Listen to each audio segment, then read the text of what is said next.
ஆண்டவராகிய இயேசு கிறிஸ்துவின் திருப்பெருமையை நான் வாழ்த்துகின்றேன். நாம் இன்னைக்கு வழிபாட்டை நம் ஜெபத்தோடு தொடங்குவோம். தலையை தாழ்த்தி கண்களை மூடி ஜெபம் செய்வோம். எங்களை அதிகமாக நேசிக்கிற எங்கள் அன்பின் ஆண்டவரை, இந்த மனமகிழ்ச்சியான நாளுக்காக நன்றி செலுத்தும். இந்த நாளும் நாங்கள் உம்மை ஆன்லைன் மூலியமாய் பொழுதுகளை பணிந்து கொள்ள உம்முடைய வார்த்தைகளாகிய வேத வசனங்களை நாங்கள் தியானிக்க எங்களுக்கு உதவி செய்வதாக சொன்னோம். முழு மனதோடு இந்த வழிபாட்டை நாங்கள் பங்கு கொள்ளும். உம்முடைய ஆசீர்வாதத்தை நாங்கள் நிறைவாய் பெற்றுக்கொள்ளும் எங்களுக்கு உதவி செய்கிறார்கள். எங்களை பருத்தப்படுத்தி, எங்களை தகுதிப்படுத்தி, எங்களை வழிநடத்த வேண்டுமாக செய்கிறோம். நீர் எங்களை ஆசீர்வதிக்கிறார், ஆளுகை செய்கிறார். மேசு முழக்கிய நல்ல கடவுளே, ஆமென். வழிபாட்டுக்கு ஆரம்பமாகவும் கடவுளை போற்று வண்ணமாகும் யாவரும் எழுந்து பாமாலிலே 9வது பாடலை நாம் பாடலாம். பாமாலிலே 9வது பாடல்.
காலை மாலை ஆராதனை முறையில் நாம் 2ஆம் ஆராதனை முறையை நாம் பின்பற்றுவோம்.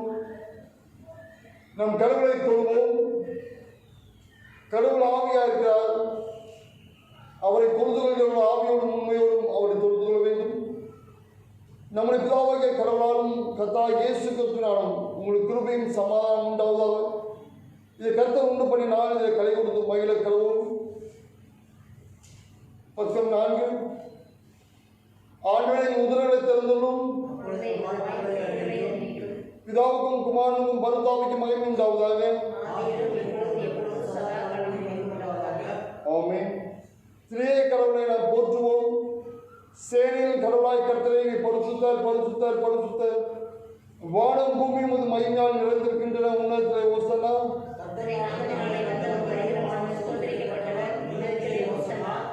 கடவுளே நீ பரிசுத்தர், சர்வ வல்லவரே நீ பரிசுத்தர், சாவாமை உடையவரே நீ பரிசுத்தர். ஆண்டவரே, எங்களுக்காக சிலுவையில் அறையுண்ட எங்கள் மீட்பரே, எங்கள் மேல் கிருபையாயிரும்.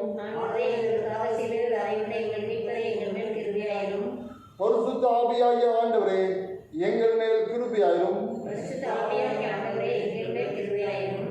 ஆண்டவரே, எங்கள் சொப்பங்களை மாறாமல் ஏற்றுக்கொண்டு எங்கள் மேல் கிருபையாயிரும்.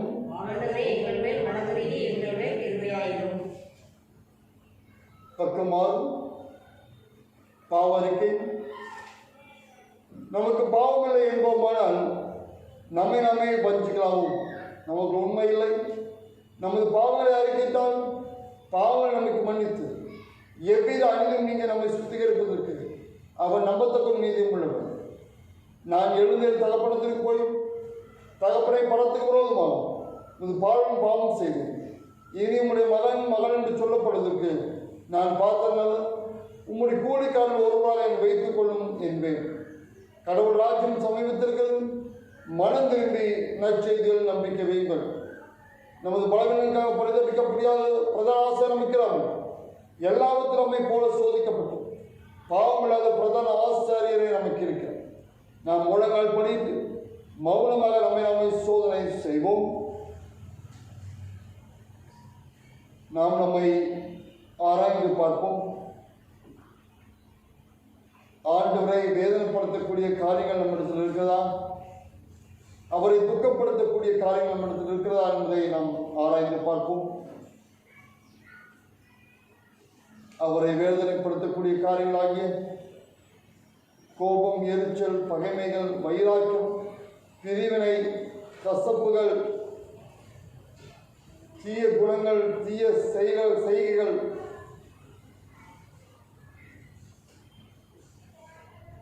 அவை நம்மளிடத்தில் இருக்கும்போது ஆண்டவர் துக்கப்படுகின்றார், ஆண்டவர் வேதனைப்படுகின்றார்.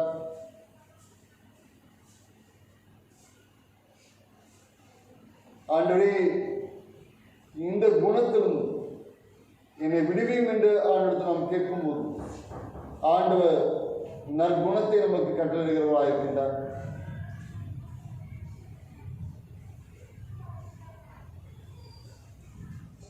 பாவத்தின் சம்பளம் மரணம் என்று திருமறை சொல்கிறது.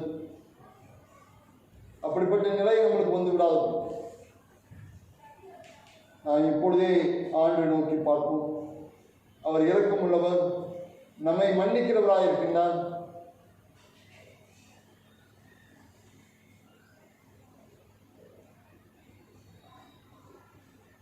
சர்வ வல்லமையுள்ள கடவுளுக்கு நாம் நமது பாவங்களை தாழ்வோடு அறிக்கிறோம். பின்வரும் பாவரிக்கை ஜெபங்களில் முதலாவது பாவரிக்கை ஜெபத்தை நாம் சொல்லுவோம். சர்வ வல்லமையும் மிகுந்த இருக்கமுள்ள பிதாவே, தப்பிப்போன ஆடுகளை போல நான் உடைய வழியை விட்டு வழியை அலைந்துவோம். என் இருபத்தின் யோசனைகளுக்கு விருப்பங்களுக்கு மிகவும் இணங்கி நடந்தோம். இது பொறுத்த கற்பனைக்கு விரோதமாய் குற்றம் செய்யத்தக்கவை செய்யாமல் செய்யத்தகாதவை செய்து வந்தோம். தேவ சுகமே ஆனாலும் ஆண்டவரை தேவரின் ஆண்டவராகிய மூலமாய் மனிதன் கல்வி போக்குவரத்தின்படி நிர்வாகமுள்ள குற்றவாளிகள் இருக்கிறது. தப்பதில் அறிஞர்கள் பொறுமையாக ஆதரவு துக்கப்படுகிறதை சீர்படுத்த மிகவும் நெருக்கமுள்ள பிதாவே, உங்களுடைய பௌத்த நாமத்தின் பயன்படாதபடி நாளைக்கு தேவபக்தி நீதி தெரிந்து கொள்கின்றவர்களாய் நடக்கும் இயேசுவின் திரும்பி செல்லும். ஆமென். சர்வ வல்லமையும் மிகுந்திருக்கும் ஆண்டு மன்னிப்பின் பாவ நிமித்தம் நம்ம கற்றல் வாழ்க்கையை சீர்படுத்துவதற்கான காலத்தில் தமது பொறுத்தாவின் கிருபையும் தேற்றலும் தந்தருளுவாராக. ஆமென். ஆண்டவரை துதியுங்கள். சபையார் அமரும் திருமறை பகுதிகளை நாம் வாசிக்க கேட்போம்.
வாசிக்கும்படி குறிக்கப்பட்ட வேத பகுதி மார்க்கு எழுதின நற்செய்தியும் 6ஆம் அதிகாரம் வசனங்கள் 7 துவங்கி 13 முடிய.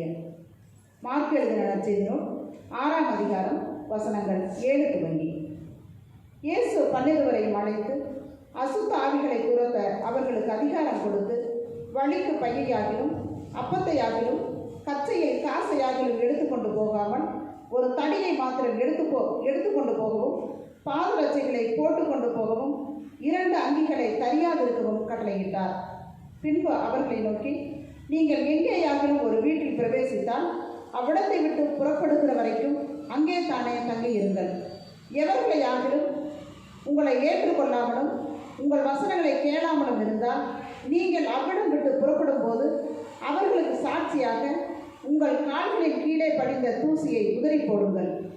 நியாய தீர்ப்பு நாளிலே அந்த பட்டணத்திற்கு நேரிடுவதை பார்க்கிலும் சோதோம் கொமோரா பட்டணத்திற்கு நேரிடுவது லகுவாக இருக்கும் என்று மெய்யாகவே உங்களுக்கு சொல்லுகிறேன் என்று சொல்லி அவர்களை 2 பேராக அனுப்பினார். அவர்கள் புறப்பட்டு போய் மனம் திரும்புங்கள் என்று பிரசங்கித்து அநேகம் பிசாசுகளை துரத்தி அநேகம் நோயாளிகளை எண்ணெய் பூசி சுஸ்தமாக்கினார்கள் என்பதை வாசிக்கும்படி குறிக்கப்பட்ட நற்செய்தி பாடம் வாசித்து முடிந்தாயிற்று. கிறிஸ்துவே உமக்கே மகிமை உண்டாவதாக.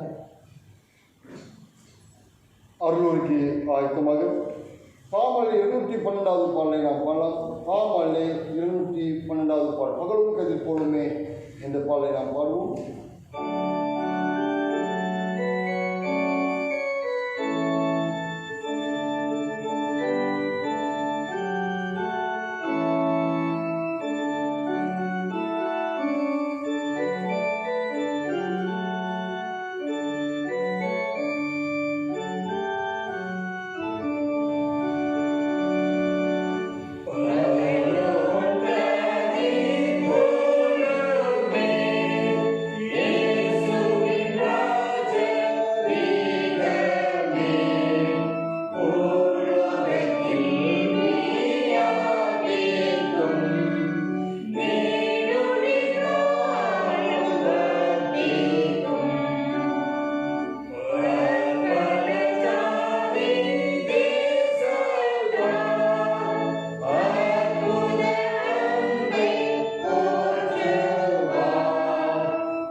சபை மக்கள் அனைவரும் மீண்டும் உங்களை நான் வாழ்த்துகின்றேன். இன்றைக்கு உங்களோடு நான் கலந்து கொள்கின்ற தலைப்பு கடவுளின் மக்கள் கிறிஸ்துவின் தூதுவர்கள் என்ற தலைப்பை உங்களோடு தியானிக்கின்றேன். People of God ambassador of Christ என்ற தலைப்பை தியானிக்கிறோம். கடவுளின் மக்கள் கிறிஸ்துவின் தூதுவர்கள், அம்பாசிடர் அரச தூதுவர் என்று சொல்கின்றார். ஒரு நாட்டின் பிரதிநிதியாக வேறொரு நாட்டிலே இருந்து தன் நாட்டுக்குரிய காரியங்களை அந்த நாட்டிலே சொல்வது ஒரு பொறுப்பான ஒரு பணியை அது குறிக்கும். அந்த நாட்டின் காரியங்களை அவர் அறிந்தவர். அவர் அந்த நாட்டினுடைய நிலையை அறிந்த நாட்டில் இருக்கிற காரியங்களை மற்ற நாட்டிலே சொல்வது, இப்படிப்பட்ட காரியங்களை அவர் செய்வது தான் அம்பாசிடருடைய வேலை, தூதுவருடைய வேலையாக இருக்கிறது. எல்லா நாளிலும் அது தூதுவர் இருப்பார். ஒவ்வொரு நாட்டோட தூதுவோ ஒவ்வொரு நாட்டிலும் அவர் இருந்த அந்த காரியங்களை செய்வது வழக்கம். திருமறையிலே நாம் கடவுளுடைய தூதுவர்களாக நாம் இருக்கிறோம். கடவுள் விட்டு சென்ற இறை பணியை, கடவுள் விட்டு சென்ற நற்செய்தி பணியை நாம் கையில் எடுத்து மற்றவர்களுக்காக கடவுளுடைய வார்த்தையை சொல்வது தூதுவ பணியோடைய வேலையாக இருக்கிறது. நாம் ராஜாவுடைய தூதுவர்களாய் நாம் இருக்கிறோம். அது எப்படி இருக்க வேண்டும், என்னென்ன காரியங்களை நாம் செய்ய வேண்டும் என்பதுதான் நாம் பார்க்க இருக்கிறோம். எபிரேய வார்த்தை மாலாக் என்ற வார்த்தை எபிரேயத்தில் அது பயன்படுத்தப்படுகிறது. கிரேக்கத்திலே பிரிஸ்பியோ என்ற வார்த்தை பயன்படுத்தப்படுகிறது. இது பிரெஸ்பிட்டர் என்ற வார்த்தையை மையமாக கொண்ட ஒரு வார்த்தையாக இருக்கிறது. இதோடு தொடர்புடைய வார்த்தை தான் அது. கடவுளின் மக்கள் கிறிஸ்துவினுடைய வார்த்தையை மற்றவர்களுக்கு அறிவிப்பது, அறியாத மக்களுக்கு அந்த வார்த்தையை நற்செய்தியை கொண்டு செல்வதுதான் தூதுவருடைய பணியாக இருக்கிறது. இதற்காக ஆண்டவர் நம் ஒவ்வொருவரையும் அழைத்திருக்கின்றார். அதற்கு நம்மை தகுதிப்படுத்துகிறவர் நம் ஆண்டவர் தான். ஆண்டவரை நாம் முழுமையாய் தெரிந்திருக்க வேண்டும். அவருடைய வேத வசனங்களை கற்றறிந்திருக்க வேண்டும். அந்த வேத வசனங்களை தியானிகளாக மாத்திரமல்ல, அந்த வேத வசனங்களை நாம் கடைப்பிடிக்கலாக இருக்க வேண்டும். அது நம் வாழ்விலே அதை அனுபவித்தால்தான் மற்றவர்களுக்கு இயேசு நல்லவர், இயேசு சுகமளிக்கக்கூடியவர், இயேசு நம் பிரச்சனையை மாற்றக்கூடியவர் என்ற செய்தியை நாம் அறிவிக்க முடியும். நாம் முதலாவதாக கிறிஸ்துவோடைய உள்ள ஐக்கியத்தை வளர்த்துக் கொள்ள வேண்டும். கிறிஸ்துவுக்கும் நமக்கும் நெருக்கமான உறவு பிணைப்பு இருக்கும்போது, புரிதல் இருக்கும்போது, நாம் கிறிஸ்துவோடைய உண்மையான தூதுவராய் நாம் இருக்க முடியும். நாம் எப்படிப்பட்ட மக்களாக நாம் வாழ்ந்து கொண்டிருக்கிறோம்? கிறிஸ்துவின் உண்மையுள்ள தூதராய் நாம் இருக்கிறோமா? இல்லை என்றால் நாம் ஏதோ பேர் கிறிஸ்துவராய் வாழ்ந்து கொண்டிருக்கிறோமா என்பதை நாம் சிந்திக்க கடமைப்பட்டிருக்கின்றோம். முதலாவதாக யோசுவாவின் புத்தகத்தை நாம் திருப்பிக் கொள்வோம். கடவுளின் தூதராக இஸ்ரேல் மக்களுக்கு இருந்த யோசுவா, கடவுளின் தூதராக இஸ்ரேல் மக்களுக்கு இருந்த யோசுவா, அவர் எவ்வாறாக கடவுளுடைய தூதராக கடவுளுக்கும் இஸ்ரேல் மக்களுக்கும் இணைந்து பணி செய்தார் என்பதை நாம் பார்க்க இருக்கிறோம். மோசே இஸ்ரேல் மக்களை எகிப்தின் அடிமைத்தனத்திலிருந்து விடுதலாக்கி கொண்டு வந்தார். கொண்டு வந்த மோசே அவருடைய வாழ்நாள் முடிகிறது. கானான் தேசத்துக்கு போவதற்கு முன்பதாக அவர் இறந்து விடுகின்றார். ஆண்டவர் அவரை எடுத்துக்கொள்கின்றார். அதுக்கு பின்பதாக யோசுவாவை கடவுள் தெரிந்து கொண்டார். அதான் 1ஆம் வசனம் சொல்கிறது. கர்த்தருடைய தாசனாகிய மோசே மரித்த பின்பு, யோர்தானுக்கு முன்பதாகவே மோசே மரித்து விடுகின்றார். பின்பதாக யோசுவாவை ஆண்டவர் தெரிந்து கொள்கின்றார். தன்னுடைய தூதுவராக, அம்பாசிடராக தெரிந்து கொண்டு அதை யோர்தானை கடந்து சென்று கானானிலே இஸ்ரேல் மக்களை இடத்தை பிரித்து தர வேண்டும். மிக முக்கியமான ஒரு பணிக்காக அவரை தெரிந்து கொள்கின்றார். கர்த்தர் மோசேயின் ஊழியக்காரனான நூனின் குமாரனான யோசுவாவை நோக்கி, யோசுவாவை தெரிந்து கொண்டிருக்கார் என்றால் இந்த 1-2 வசனங்கள் சொல்கிறது. என் தாசாய் மோசே மரித்து போனால் இப்பொழுது நீயும் இந்த ஜனங்களும் எல்லாரும் எழுந்து நீங்கள் புறப்பட்டு கிளம்புங்கள் என்று ஆண்டவர் சொல்கின்றார். அவரை தெரிந்து கொண்டு தன் தூதுவராக தன்னுடைய வார்த்தையை இஸ்ரேல் மக்களுக்கு அறிவிக்கக்கூடிய ஒரு நபராக ஆண்டவர் யோசுவாவை தெரிந்து கொண்டார்.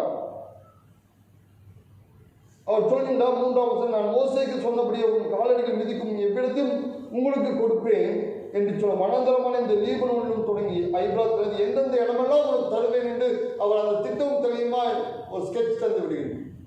இடத்தோட பெயர், அதோடைய காரியங்கள் அனைத்தும் யோசுவாவுக்கு தந்து விடுகின்றனர். யோசுவாவை தன் தூதுவராக ஆண்டவர் நியமிக்கின்றார். அதை நியமிக்கிறது மட்டும் இல்ல, தெரிந்து கொள்வது மட்டும் இல்ல, அவரை பலப்படுத்துகின்றார்.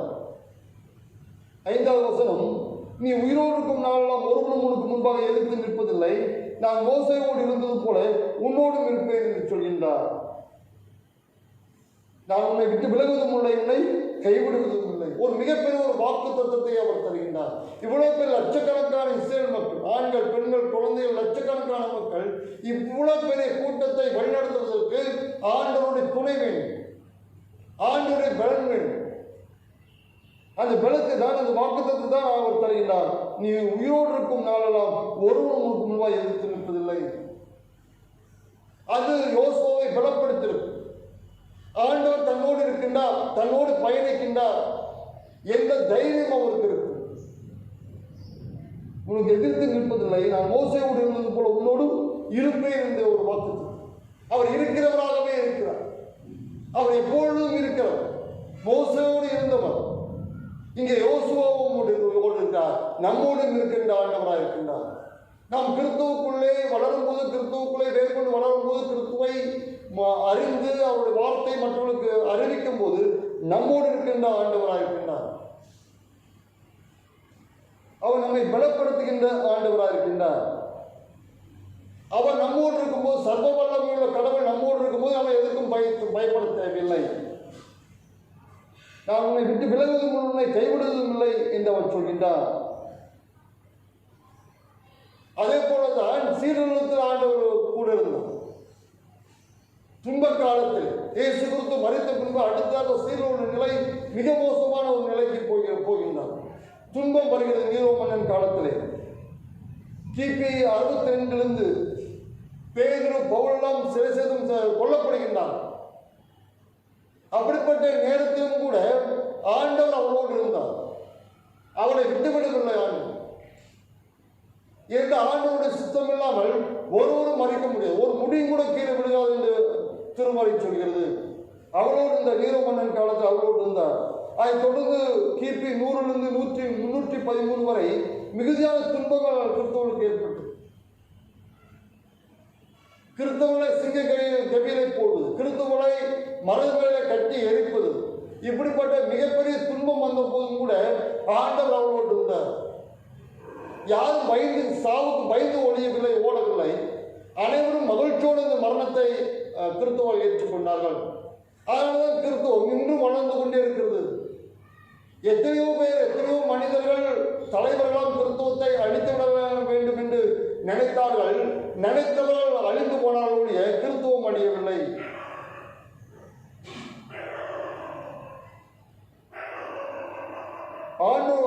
ஆதி சபையினர் ஆண்டின் ஆண்டோட வார்த்தையிலிருந்து பலத்தை பெற்றுக் கொண்டார்கள், உற்சாகத்தை பெற்றுக் கொண்டார்கள். ஆண்டவருடைய வார்த்தை அவளை தேற்றுகிறது, பலப்படுத்துகிறது. நாம் கிறிஸ்துவுடைய பணியை செய்யும் போது ஆண்டவர் நம்மை பலப்படுத்துகிறார், தைரியப்படுத்துகிறவா இருக்கிறார். அதாவது நான் உன்னோடு இருக்கிறேன், யாரும் எதிர்த்திருக்க முடியாது என்று அவர் சொல்கின்றார். பலன் கொண்டு திடமானதா இது ஜனத்தின் பிதாக்களுக்கு நான் கொடுப்பேன் என்று ஆணையிட்ட தேசத்தை நீ இவளுக்கு பங்கிடுவான். நீதான் பங்கிடுவான். நீ பலன் கொண்டு திடமானதா, தைரியமா, எதற்கும் கவலைப்படாத, நான் உன்னோடு இருக்கிறேன், நீ பங்கிட முடியும் என்று அவருக்கு தைரியப்படுத்துகின்றார் ஆண்டவர். அடுத்தாக யோசுவா தைரியப்படுத்தும் ஆண்டவர் அடுத்தாக யோசுவாவுக்கு பலத்தை தருகின்றார். இப்படி இருக்க வேண்டும் என்று கட்டளையிடுகின்றார். கவனமாயிரு. 7-8 வசனங்கள். நீ தாசனாகிய மோசே உனக்கு கற்பித்த நியாயப்பிரமாணத்தின்படி எல்லாம் செய்ய கவனம்.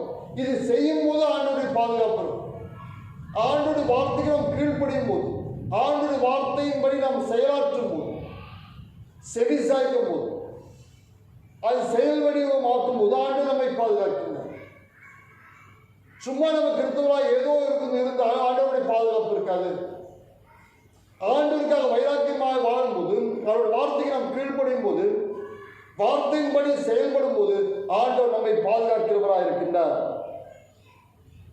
செய்ய கவனமாய் மாத்திரம் இருக்கிறார்.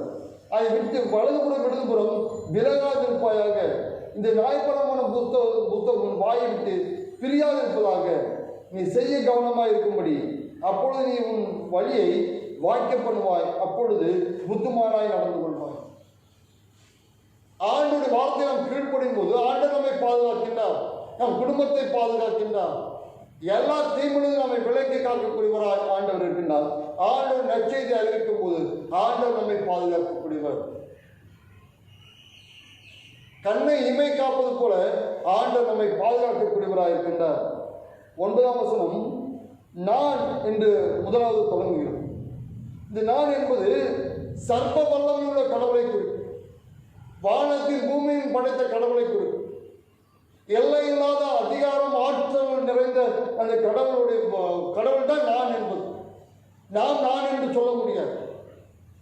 ஏனென்றால் நாம் மனிதர்கள், அழிந்து போகக்கூடியவர்கள், பலனற்றவர்கள், ஒரு புல்லை போல உள்ளவர்கள். நாம் புல் வளர்ந்து கருகி போகிறது போல, பூவை போல, நீர் குமலை போல உள்ளவர்கள் நாம். ஆனால் ஆண்டவர் சொல்கிற நான் என்று சொல்கின்றார். அந்த நான் சர்வ வல்லமை உள்ளவரை குறிக்கிறது. அயம் தட் அயம் என்று சொல்கின்றார். நான் நானாகவே இருக்கிறேன். உனக்கு கட்டளையிடவில்லையா? பலன் கொண்டு திடமானதாக திகையாதே, கலங்காதே, நீ போகும் இடமெல்லாம் உன் கடவுளாய் கர்த்தர் உன்னோடு கூட இருக்கிறார் என்றார். இதே நான் தான் புதிய ஏற்பாட்டில் வருகிறது. அங்கே அவர் சொல்கின்றார், நான் தான்.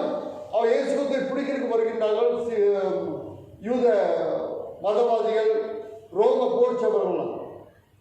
அப்பொழுது அவர்கள் நான் தான் யாரை தேடுகிறேன் என்று கேட்கிறார். நான் தான் என்று சொல்கின்றார் இயேசு கிறிஸ்து. சொன்ன உடனே அத்தனை கீழே விழுந்து விடுகின்றான். என்னால் பழைய பாட்டில் அந்த சொன்ன அதே அதிகாரம் உள்ள ஆற்றல் உள்ள வார்த்தை தான் இது. அந்த வார்த்தை சொன்னோன்னா அவர்கள் தாங்க முடியவில்லை, கீழே விழுந்து விடுகின்றான். அதுக்கப்புறம் தான் இயேசு கிறிஸ்துவை யோசிச்சிருப்பாரு, இந்த பவரை பயன்படுத்தக்கூடாது. அதுக்கப்புறம் இயேசு கிறிஸ்துவை கைது பண்ணுகின்றார்கள். நான் என்கிறவர் நம்மோடு இருக்கின்றார். அவர் நம்மை காக்கிறவர், நம்மை பலப்படுத்துவர், நம்மை தேற்றுகிறவராய் ஆண்டவர் இருக்கின்றார். எல்லா தீவிலும் நம்மை விலக்கி காக்கக்கூடியவராய் ஆண்டவர் இருக்கின்றார். நற்செய்தி அறிவிக்காமல் இருந்தால் எனக்கு ஐயோ என்று போச்சு.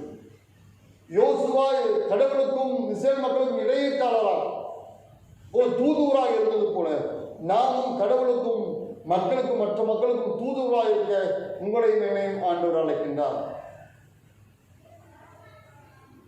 அடுத்ததாக மார்க் எழுதின நற்செய்தி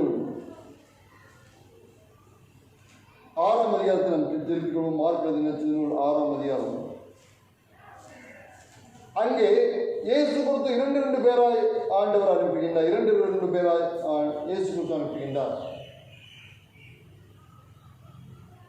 7ஆம் வசனம், அவர் 12 அழைத்து அசுத்தாவிகளை துரத்த அவளுக்கு அதிகாரம் கொடுத்து 12 ஆண்டவர் அழைக்கின்றார். ஆண்டவர் அழைத்து அவளுக்கு அதிகாரத்தை தருகின்றார். தூது பணிக்காக அதிகாரமும் ஒழுங்குமுறையை கொடுக்கின்றார் ஆண்டவர். தூது பணிக்காக அதிகாரத்தையும் ஒழுங்குமுறையும் தருகின்றார். முதலாவது நாங்கள் பார்த்தோம், கடவுளின் தூதுவராக இஸ்ரேல் மக்களுக்கு யோசுவாவை நியமிக்கின்றார்.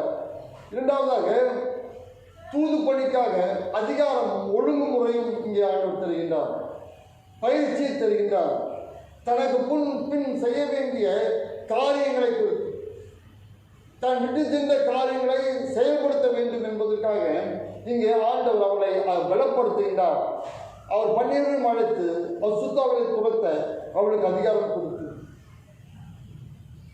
பலத்தை தெரிய அசுத்தாவிகளை துரத்துவதற்கு அதிகாரத்தை தருகின்றார். அந்த பிசாசுகளின் மத்தியில் பிசாசுகளை ஓட்டுவதற்கும் நோய்களை குணமாக்குவதற்கான அதிகாரத்தை தருகின்றார்.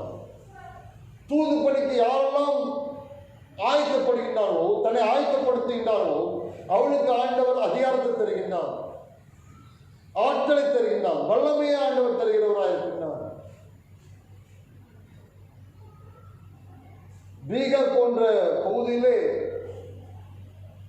மிஷனரிகள் சாதாரண ஒரு ஜெபம் செய்தாலே பெரிய பெரிய நோயெல்லாம் குணமாகுது என்று சொல்கின்றான். ஏன்னா ஆண்டவர் அவளை அழைத்து அதிகாரப்படுத்தி அவளை திடப்படுத்தி இருக்கின்றான்.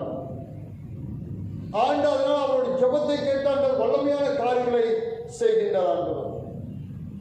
ஆண்டவர் நம்மை அழைத்தார் என்றார். ஆண்டுடைய இறைப்பணியை செய்ய நாம் ஆயத்தமாக இருப்போம் என்றார். ஆண்டவர் நம்மை கொண்டு மிகப்பெரிய காரியங்களை அவர் செய்ய வல்லமையுள்ளவராய் ஆண்டவர் இருக்கின்றார். அவருக்கு அதிகாரத்தை தருகின்றார். அடுத்த 8-9 வசனங்கள், 8-11 வசனங்கள் தூதலுக்கான ஒழுங்குமுறையை ஏற்படுத்தினார். தூதலுக்கான ஒழுங்குமுறையை ஏற்படுத்தினார். என்னென்ன செய்ய வேண்டும், எப்படி நீங்கள் போக வேண்டும், எதை எடுத்துக்கொண்டு போக வேண்டும், அங்கே போகும்போது என்னென்ன காரியங்களை நீங்கள் செய்ய வேண்டும் என்ற ஒரு ஒழுங்கை ஏற்படுத்துகிறது. இறைப்பணி என்பது, தூது பணி என்பது ஏதோ எப்படியோ செய்வதல்ல, ஒரு ஒழுங்குமுறை இருக்கிறது, அதற்கு ஒரு வரைமுறை இருக்கிறது. ஆண்டவர் எதை செய்தாலும் ஒழுங்காக செய்வது அவருடைய வழக்கமாக இருக்கிறது. 5 பத்தின் 2 மீனும் 5000 பேருக்கு ஆசிரியத்து கொடுக்கும் போது சும்மா அதை கொடுத்து விடவில்லை. 50 பேராய் 100 பேராய் வரிசையாக அமரச் செய்கின்றார். அவளுக்கு அந்த உணவுகளை பங்கிட்டு கொடுக்கின்றார். மீதியை அப்படியே தரையை போட்டு விடாதபடிக்கு அதை எடுத்து பத்திரப்படுத்த சொல்கின்றார். அவர் எதை செய்தாலும் ஒரு ஒழுங்காக செய்வது அவருடைய வழக்கம். அதே போல இந்த தூது பணிக்காக சீர்களை அனுப்பும் போது ஒரு ஒழுங்கை ஏற்படுத்துகின்றார்.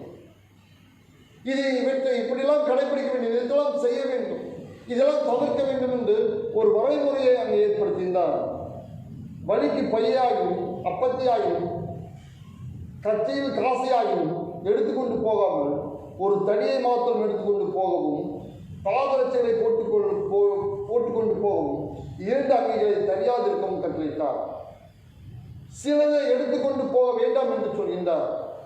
2 காரியங்களை எடுத்துக்கொண்டு போக சொல்கின்றார். ஆனால் மத்தேயுவிலே இந்த 2 காரியத்தை வேண்டாம் என்று சொல்லுகின்றார். செருப்பையும் போட வேண்டும் என்றால் தடியையும் எடுத்துக்கொண்டு போக வேண்டாம் என்று சொல்லினார். அது வேற ஒரு படி, வேற ஒரு காரியத்துக்காக 2வதாக அனுப்புகின்றார். இது வேற ஒரு காரியம். 2 முறை அனுப்பினதாக திருமறை ஆய்வாளர்கள் சொல்கின்றார்கள். அங்கே தடியும் வேண்டாம் செருப்பும் வேண்டாம் என்று சொல்லி, இங்கே தடியோடு செருப்பையும் எடுத்துக்கொண்டு செல்ல வேண்டும் என்று சொல்கின்றார். ஆனால் வழியிலே பையாகவும் அப்பத்தியாகவும் காசை நீ கொண்டு போக வேண்டாம் என்று சொல்லிவிடுகின்றார். ஏனென்றால் தூதுப்படிக்க செல்கின்ற அந்த சீடர்கள் தாங்கள் பணத்தையோ பொருளையோ வேற எதையும் நம்ம தேவையில்லை, முழுக்க முழுக்க ஆண்டவரை சார்ந்திருக்க வேண்டும். அவர் ப்ரொவைடர், அவர் அனைத்தும் வழங்கக்கூடியவர், அனைத்தும் தரக்கூடியவர், நம் தேவையை அவர் சந்திக்கக்கூடியவர். ஊழியம் என்பது அது அவருடையது, அவர் நடத்துகிறது. அவருடைய காரியத்துக்காக நாம் செல்லும் போது ஆண்டவர் நம்மை சும்மா விடுவதில்லை. நம் தேவைகளை அவர் சந்திக்கிறவராக இருக்கின்றார். நம்ம என்ன தேவையோ அந்த தேவையை அவர் சந்தித்து நம்மை அழகாக நம்மை வழிநடத்துகிறவராக ஆண்டவர் இருக்கின்றார். அவர் சொல்லி இப்படிலாம் நீங்கள் எடுத்துக்கொள்ள வேண்டும். முழுக்க முழுக்க ஆண்டவரை சார்ந்திருக்க வேண்டும். நாம் ஆண்டவரை நாம் சார்ந்திருக்கிறோமா? நாம் கிறிஸ்துவ வாழ்க்கையில் அன்றாட வாழ்க்கையை ஆண்டவரை சார்ந்திருக்கிறோமா? வேலை இல்லை, பணம் இல்லை என்றாலே நாம் முறுமுறுத்து விடுகிறோம். ஐயோ கஷ்டம், ஐயோ துன்பம். ஆண்டவரை நாம் நாடும்போது, ஆண்டவரை நாம் தேடும்போது நாம் தேவையை அவர் சந்திக்கிறவராக இருக்கின்றார். சிங்கக்குட்டிகள் தாழ் சேர்ந்து பட்டினாக்கள் கத்தரை தரும் ஒரு நன்மை குறையப்படாது என்று சொல்கின்றனர். அனைத்து உயிர்களுக்கும் உணவை தருகிற ஆண்டவர், திமிங்களுக்கு உணவை தருகிறவர், டன் கணக்காக தின்னக்கூடிய திமிங்களுக்கு உணவை தினந்தோறும் தருகின்றார். அவர் சாயலை படைக்கப்பட்ட நமக்கு அவர் அனைத்தும் தருவது உறுதியானது. அவருடைய இறைப்பணியை, அவர் தூதுப்பணியை நாம் செய்யும் போது நம்மை அவர் ஆசீர்வதிக்கிறார், நம்மை உயர்த்துகிறார், நம் தேவையில் அவர் சந்திக்கிறவராக இருக்கின்றார். நம் ஆண்டவருடைய தூதுப்பணியை எந்த அளவுக்கு நாம் செய்கின்றோம் என்பதை நாம் சிந்திக்க கடமைப்பட்டிருக்கின்றோம். அடுத்து சொல்கின்றார் 10, பின்பு அவரை நோக்கி, நீங்கள் எங்கேயாவது ஒரு வீட்டிலே பிரவேசித்தால் அவ்வீட்டை விட்டு புறப்பட்டு வரைக்கும் அங்கேயே தங்கிருங்க. முதலாவது ஒரு வீட்டுக்கு நீங்கள் சென்னை, ஒரு கிராமத்துக்கு சென்னை, அந்த கிராமத்தில் ஒரு வீட்டை பார்த்து, உங்களை ஏற்றுக்கிறவங்களோட வீட்டை பார்த்து நீங்கள் தங்குங்க. அங்கிருந்து அடுத்தடுத்த வீட்டுக்கு நீங்கள் செல்லாதீங்க. இந்த வீடு வசதி குறைவாக இருக்குது, அது அந்த வீடு வசதியாக இருக்குது அப்படின்னு நீங்கள் போகாதீங்க. எங்கே தங்கினா அங்கேயே தங்கிருங்க. வசதியை பார்த்து, ஆடம்பரத்தை பார்த்து, சொகுசை பார்த்து நீங்கள் இடமாற்றிக் கொள்ளாதீங்க. மெயின் காரியம் ஆண்டவருடைய பணியை செய்வது, ஆண்டவருடைய இறைப்பணியை செய்வதுதான் மிக முக்கியமான காரியம். அதை சார்ந்திருங்கள் என்று சொல்கின்றார். யாராவது அடுத்த வருஷம் யாராவது உங்களை ஏற்றுக்கொள்ளவில்லை என்றால் உங்கள் காலில் படிந்த தூசியை உதவிட்டு வந்து விடுங்கள். அது எப்படிப்பட்ட தண்டனை தருவாரா? சோதோம் குமாருக்கு கிடைக்கின்ற தண்டனை பார்க்கும் அதிகமாக இருக்கும். அது லகுவா, சோதோம் குமாருக்கு கிடைக்கின்ற தண்டனை நியாயத்திற்கு நாளே கிடைக்கிற தண்டனை லகுவா இருக்கும் என்று சொல்லி, கிறிஸ்துவை ஏற்றுக்கொள்ளவில்லை என்றால் மிகப்பெரிய ஆபத்து. நாம் கிறிஸ்துவலாய் இருந்து கிறிஸ்துவை முழுமையாய் கிறிஸ்துவை தேடவில்லை என்றால், முழுமையாய் கிறிஸ்துவின்படி வாழவில்லை என்றால், கிறிஸ்துவ வார்த்தையின்படி வாழவில்லை என்றால் மிகப்பெரிய தண்டனை நமக்கு. நாம் எந்த அளவுக்கு கிறிஸ்துவை குணதிசயத்தோடு நாம் இருக்கிறோம், கிறிஸ்துவை நாம் பிரதிபலிக்கிறோமோ, கிறிஸ்துவை நாம் வாழ்வில் காட்டுகிறோமோ, அன்றாட பணிகளிலே, அன்றாட வேலைகளிலே, வீட்டின் காரியங்களில் அனைத்தும் கிறிஸ்துவை நாம் பிரதிபலிக்கிறோமோ, பிசாசை நாம் பிரதிபலித்துக் கொண்டிருக்கின்றோமோ, பிசாசின் குணங்கள் நம்மிடத்தில் இருக்கிறதா என்பதை நாம் சிந்திக்க வேண்டும். நம்முடைய பேச்சு, நம்மளுடைய நடவடிக்கை பார்த்தா யாரோட ஆளுகைக்குள்ள நம்ம இருக்கிறோம் தெரியும்.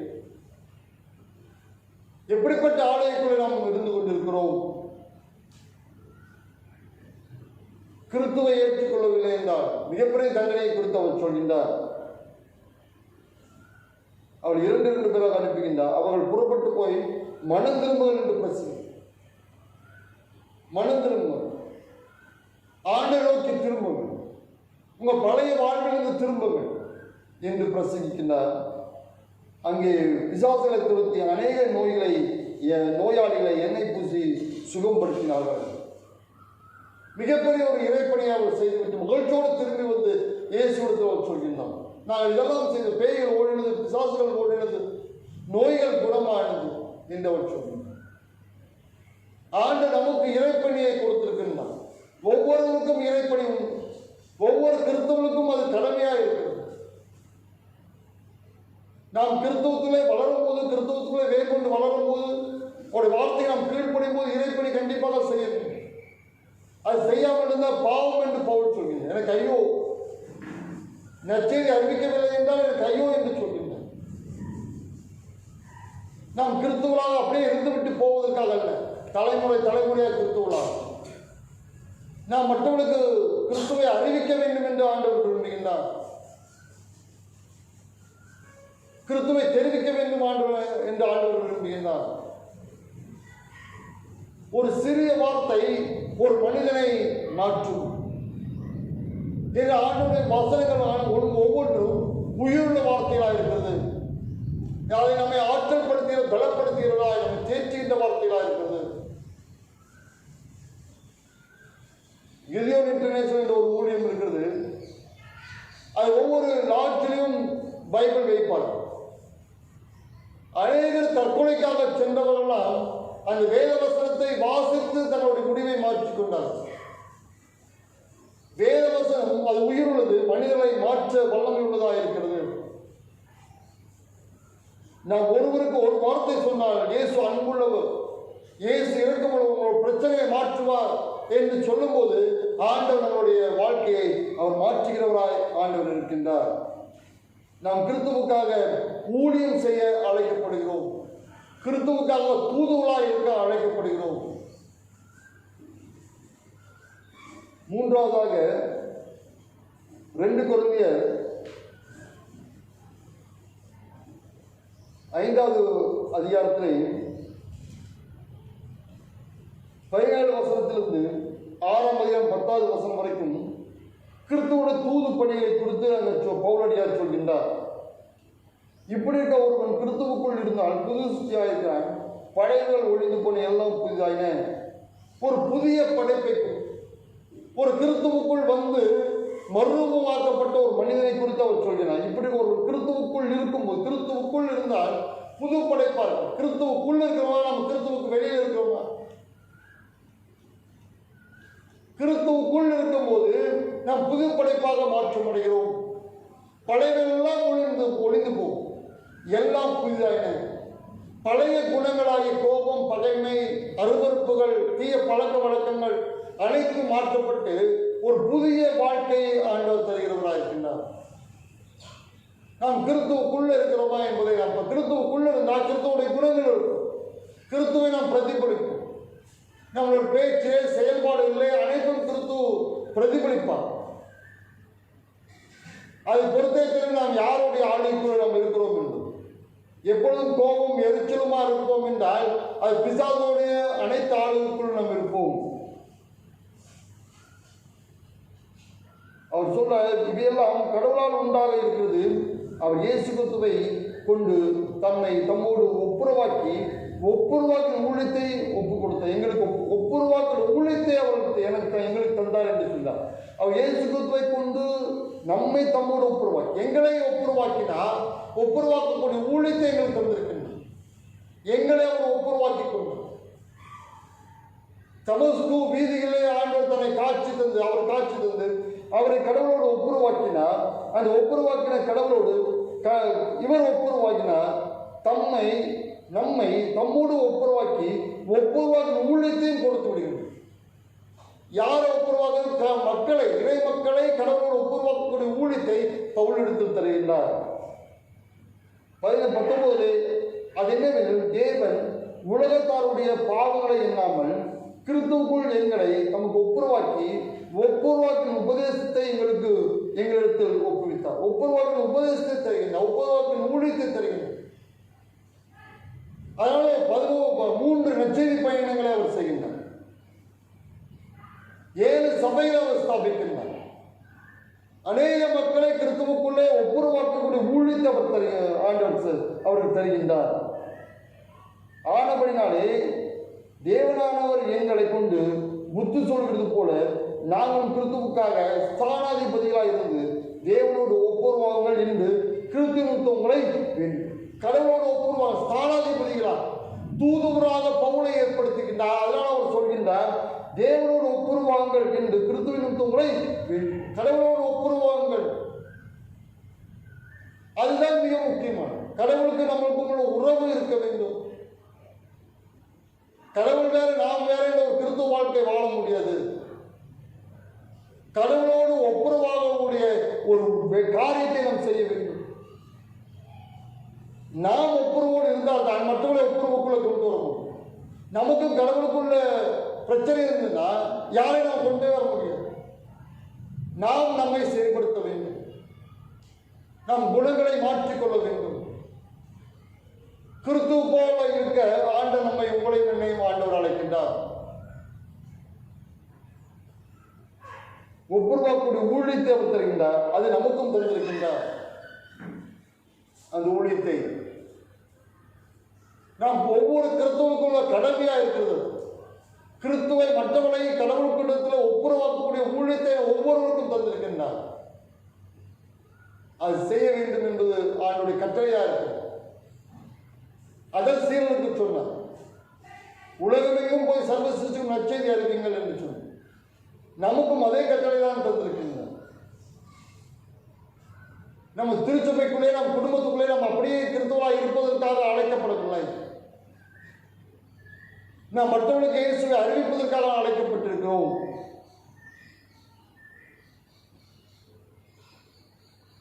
அதுக்காகப்பட்ட பாடலை குறித்த ஒரு 6ஆம் அதிகாரத்தை முழுவதுமாக சொல்கின்றார். நிறைய காரியங்களை சொல்லுங்க. ஆனால் எவ்வளவு பாடுபட்டு, ஆனால் பாடுபட்டதோடைய மகிமையை அவர் பெற்றுக்கொள்கிறார். நான் நல்ல போராட்டத்தை போராடினேன், ஓட்டத்தை முடித்தேன், விசுவாசத்தை காத்துக் கொண்டேன். இது முதல் எனக்காக நீதியின் கீழ் வைக்கப்பட்டிருக்கிறது என்று சொல்கின்றார். அந்த நம்பிக்கையோடு மரணத்தை சந்தோஷமாக அவர் ஏற்றுக்கொள்கின்றார். அவரை சிறைச்சேதம் செய்து விடுகின்றார். தனக்கு கொடுக்கப்பட்ட பணியை முடிவு வரையந்தும் நிலைத்திருந்து அதை காரியங்களை செய்கின்றார். ஆண்டவர் நம்மை ஒவ்வொருவரையும் அம்பாசிடராக தூதுவர்களாக ஏற்படுத்தியிருக்கின்றார். ஆண்டோடைய வார்த்தையை அறிவிக்கக்கூடியவர்களாக, ஆண்டோடைய அன்பை அறிவிக்கக்கூடியவர்களாக, ஆண்டவர் எவ்வளவாய் மக்களை நேசித்தார், எவ்வளவாய் மக்களுக்காக தன் ரத்தத்தை சிந்தினார் என்பதை சொல்வதற்காக, நமக்காக ஒரு பரலோகம் இருக்கிறது என்பதை சொல்வதற்காக நம்மை தூதுவர்களாக ஏற்படுத்தியிருக்கின்றார். தினந்தோறும் ஆயிரக்கணக்கான மக்கள் இயேசுவை அறிந்து கொள்ளாமல் இறந்து கொண்டிருக்கின்றார். மரணத்தை நோக்கி போய் கொண்டிருக்கின்றார். சமாதானம் இல்லாமல், சந்தோஷம் இல்லாமல் அநேகர் தங்களை தற்கொலைக்கு உட்படுத்துகின்றார். எத்தனை பாலியல் வன்கொடுமைகள் நடந்து கொண்டிருக்கிறது. கடவுளை அறியாததுனால்தான் இவ்வளவு காரியங்கள் நடந்து கொண்டிருக்கிறது.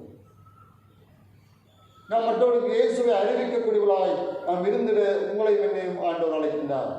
அப்படிப்பட்ட தூதுவர்களாக இருந்து ஆண்டோடைய இறைப்பணியை செய்ய ஆண்டவர் தம்மை பலத்தையும் ஆற்றும் தந்து வழிநடத்துவாராக. ஆமென். அருளுரை கேட்ட நாம் யாவர் மேலும் உண்டு. நமது விசுவாசத்தை அப்போஸ்தலர் விசுவாச பிரமாணத்தோடு இணைந்து நாம் சொல்வோம். பக்கம் 15வது பக்கம். அப்போஸ்தலர் விசுவாச பிரமாணம். வானத்தை பூமியை படைத்து சர்வ வல்லமையுள்ள கடவுளாகிய விசுவாசிக்கிறேன். அவருடைய ஒரே குமாரனாகிய நம்முடைய நாதர் இயேசு கிறிஸ்துவை விசுவாசிக்கிறேன். அவர் பரிசுத்தாவினாலே கனிமெடுத்து அவர் உற்பத்தி பிறந்தார். முந்தி பிலாத்தின் காலத்தில் பாடுபட்டு சிறு அறைந்து மறுத்து அடக்கப்பட்டு பாதாளத்தில் 3ஆம் நாள் மறு கொண்டு எழுந்தப்போம். பரமத்திற்கு சர்வ வல்லமையுள்ள பிதாவுடைய வலதுபுறத்தில் வீசுகிறார். அவ்விடத்துக்கு உங்களோடு மனுஷ நியாயத்திற்கு வருவார். ஒரு சாமி விசுவாசி பொதுவாக பரிசோதனை பருத்துவான ஐக்கியம் பாவம் சரிவு நிதி விசுவாசி. ஆமென். காணிக்கை பாடலாக கிறிஸ்துவ கீர்த்தனை 224வது பாடலை நாம் பாடலாம். தாசரை தருணையில் அன்பாய் இயேசுவுக்கு சொந்தமாக்குவோம். என்ற பாடலை நாம் பாடும்போது வீட்டிலே நீங்கள் இருந்தபடி உங்கள் காணிகளை நீங்கள் எடுத்து வைத்து வைக்கும்படி உங்கள் அன்புடன் கேட்டுக்கொள்கின்றேன். கீழ்த்தனை புத்தகம் 224வது பாடல்.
ஜெபம் செய்வோம்.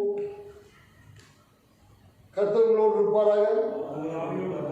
கர்த்தாவே எங்களுக்கு இருந்தும் கர்த்தாவே எங்களுக்கு இருந்தும் ஆண்டவர் கற்பித்து தந்த ஜெபத்தை நாம் சொல்லுவோம். பரமனுக்கு எங்களுக்காக நாம் படுத்தப்படுவோம். ராஜ்யம் சித்தம் பரமத்தில் செய்யப்படுவது பூமியிலே செய்யப்படும். அன்று அப்பத்தை எங்களுக்காக எங்கள் விரோதமாய் குற்றம் செய்யும். நாங்கள் மன்னிக்கிறது போல எங்கள் குற்றங்கள் எனக்கு மன்னிக்கும். எங்கள் சோதனைக்குள் பிரவேசிக்கப்படாமல் ராஜ்யம் பாலனை மகிமை எங்களுக்கு முடிகிறேன். தொடர்ந்து நாம் ஜெபிப்போம். எங்கள் அதிகமாக நேசிக்கிற எங்கள் அன்பின் ஆண்டவரே, நாங்கள் உங்களை துதிக்கிறோம், வாழ்த்துகிறோம், போற்றுகிறோம். இந்த நெருக்கடியான நிலையிலே உண்மை நாங்கள் ஆன்லைன் மூலமாய் தொழுது கொள்ள பணிந்து கொள்ள உங்களுடைய வார்த்தைகளை நாங்கள் கேட்க நீ தருகின்ற நல்ல கிருபைக்காக தயவுக்காக கொடான கோடி நன்றிலும் தோத்திரம் எடுக்கின்றோம்.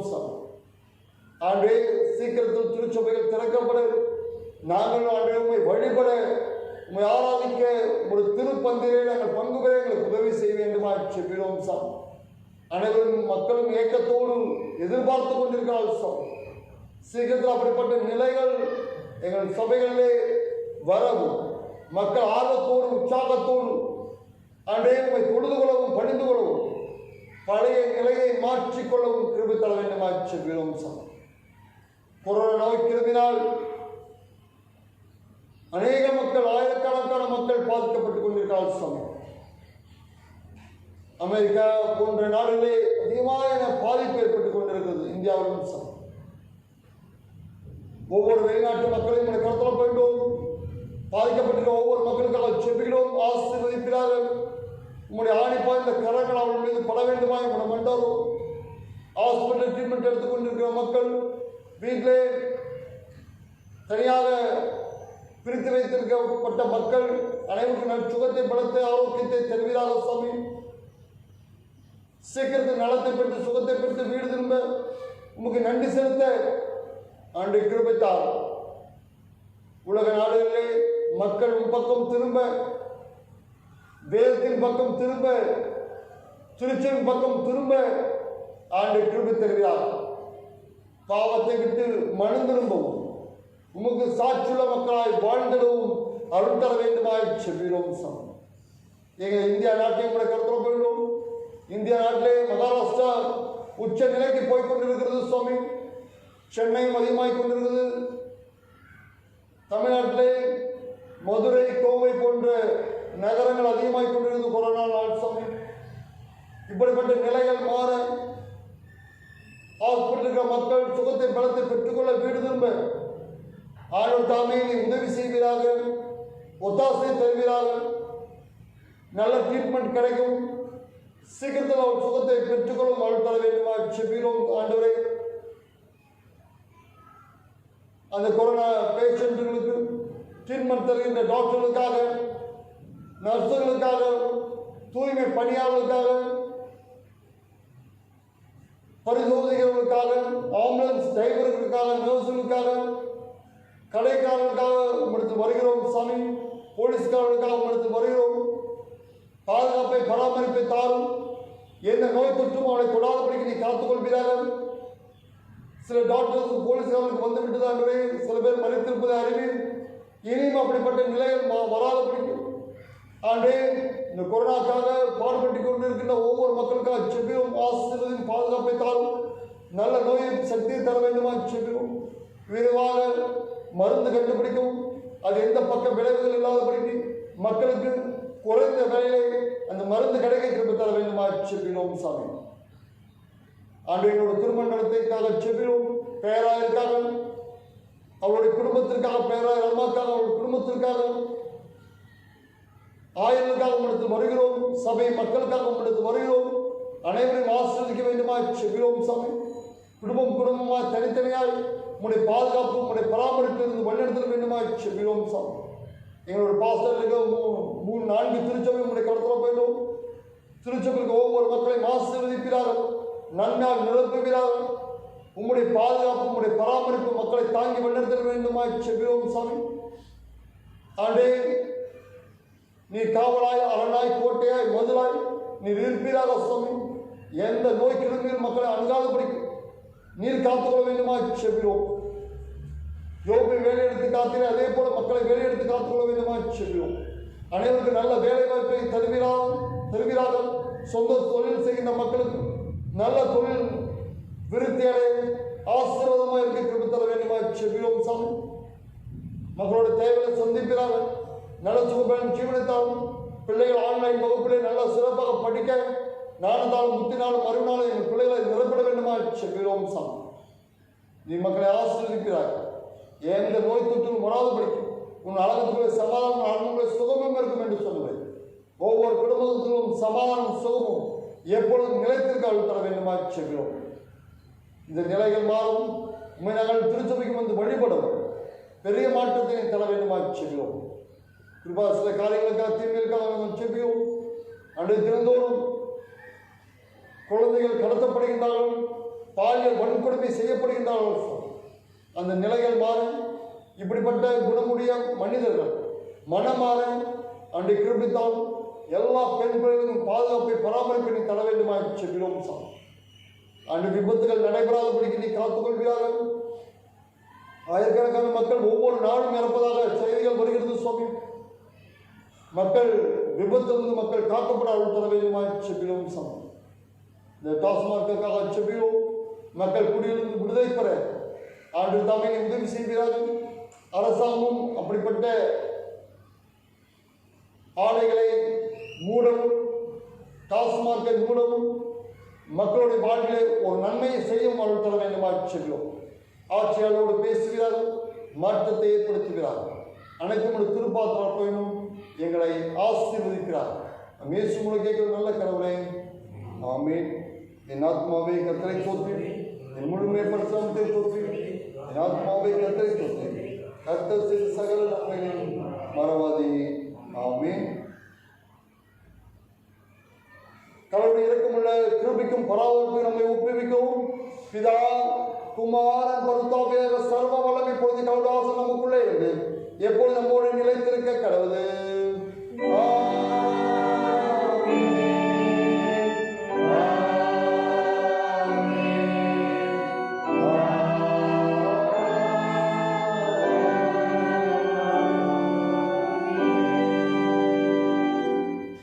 ஆண்டவர்களோடு சமாதானத்தோடு சென்று வாருங்கள். சபையாருக்கு